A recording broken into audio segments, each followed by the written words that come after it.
chaque année à cette période, il y a un concours qui désigne la meilleure baguette de Paris. Oui. Ça existe aussi dans d'autres grandes villes de province. Ça a donné l'idée à Karine Tessandier de vous faire un menu spécial baguette. Vous me direz, l'entrée, ça va, le plat à peu près, puis le dessert, bonne chance. On commence par quoi? L'apéro? Oui, on va commencer par l'apéro parce qu'effectivement, vous pouvez avec des baguettes, alors soit fraîches, soit des baguettes qu'il vous reste, parce que le but du jeu pendant ces 3 jours, c'est aussi de ne pas gaspiller le pain. On y reviendra plus avant demain, mais aujourd'hui, on s'occupe de l'apéro. Demain, avec un reste de baguettes, je vais vous faire une pizza. Alors, comment on s'y prend? On se sert tout simplement du pain que l'on ouvre comme base de pain à pizza, et puis ensuite le dessert, un petit pudding de baguette. Ah, quand vous dites baguette, c'est des petits modèles, là. Alors, parce que j'ai pris ça, mais ça marche avec n'importe quel type de baguette. Vraiment, vous pouvez... voilà, moi j'ai pris ça. Je me suis dit, tiens, je vais tester avec les baguettes. Celles-ci sont pré-cuites. Vous savez, on les achète et puis on n'a plus qu'à à finir la cuisson chez nous dans le four. Je me suis dit, je vais tester avec ça, mais ça marche avec absolument tout. On est parti pour l'apéro. Bon, c'est un petit peu tôt, je vous l'accorde, mais on prend de l'avance. Alors, au pesto, d'abord une petite baguette apéro au pesto, et puis ensuite on le fera au saumon. Alors, on y va, on J'aime commence. bien votre révérence quand vous arrivez. Ouais, à chaque fois. On vous croirait au château de Windsor. Oui, et oui, non. Donc on va commencer par mélanger un fromage frais. Vous le voyez, il est directement parfumé, celui-ci à l'ail et aux fines herbes. Oui, je vois ce que vous voulez dire. Voilà. Et ensuite, on va ajouter un petit peu de pesto tout fait, mais vous pouvez le faire, basilic, pignon, ail, huile d'olive, parmesan. Voilà, on mélange tout ça et ensuite on va garnir notre pain. Comment on fait?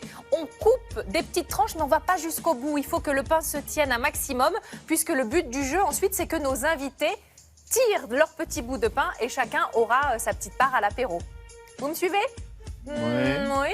Alors, vous allez donc garnir votre pain, tranche après tranche. Voyez en bas comment ça se passe. Et vous allez mettre tout ça sur une plaque de four, parce qu'on va tout, évidemment, passer au four. Ça va croustiller, ça va dorer. Vous mettez un petit filet d'huile d'olive. Et à la fin, à la sortie du four, on rajoutera la pancetta. Ouais.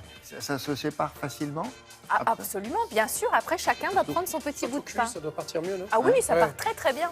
Bon. Donc là, je vais vous faire la même chose, mais on va changer de goût avec du saumon. On prend du fromage frais cette fois-ci et on va le parfumer avec de l'ail et de l'aneth ciselée. L'ail, pain, ail, en apéro, ça vous fait pas penser à quelque chose?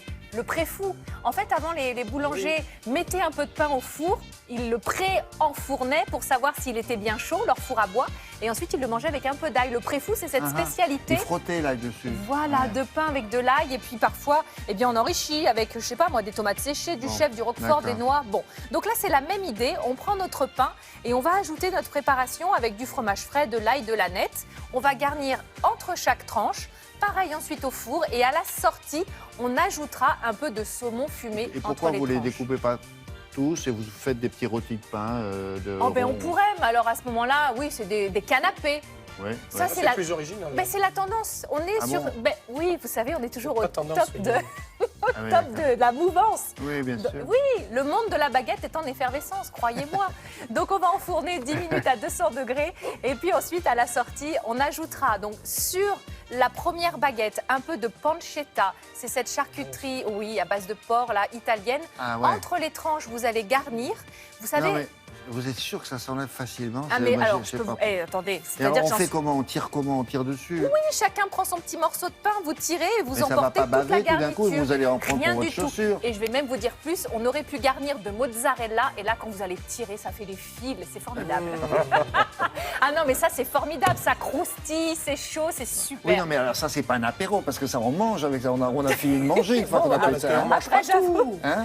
c'est un petit morceau chacun. Oui, tu parles. Bah oui, là, on invite En 10 tout cas, c'est personnes. très tranquille. rigolo. Très bien, bonne idée. Merci beaucoup. Voilà, à demain. hein. Oui, volontiers. Demain, 8h15 à peu près. Très bien. Mais pour les fans. Oui, 8, non, 8h15. 8h45 et Ah bah, 8h15, c'est faut le savoir. samedi. Venez à 8h15, comme ça vous êtes Voilà. tranquille. Merci beaucoup.